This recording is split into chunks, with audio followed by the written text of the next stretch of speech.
Hello everyone, Vinayaka Chavithi రోజునైతే ఇంట్లో పూజ అయితే చాలా బాగా జరిగింది. ఎవ్రీ ఇయర్ అయితే పూజ అయినాక టెంపుల్కి వస్తాం. ఇంకా ఈ ఇయర్ అయితే ఫుల్ వర్షాలు తెలిసిందే కదండి.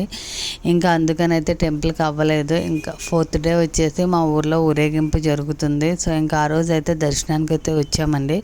స్వామివారి దర్శనం అయితే చాలా బాగా జరిగింది. ఇంకా ఊరేగింపు అంటే తెలిసిందే కదా, చాలా ప్రోగ్రామ్స్ అయితే పెట్టారండి. పిల్లలు పెద్దవాళ్ళు అయితే కొంతమంది గెటప్స్ అయితే వేశారు. లైక్ విఘ్నేశ్వరుడు, అయ్యప్ప స్వామి, దుర్యోధనుడు, యముడు, ఇలాగా నిజంగా ప్రతి ఒక్కళ్ళు కూడా చాలా బాగా యాప్ట్ అయ్యారండి ఆ గెటప్స్కి తగ్గట్టుగాను. కానీ ఆ రోజు ఫుల్ ఎండగా ఉంది. నిజంగా ట్రాక్టర్స్లో అలా కూర్చుని ఊరంతా తిరగడం అంటే చాలా కష్టమే. కానీ వాళ్ళైతే చాలా బాగా చేశారండి.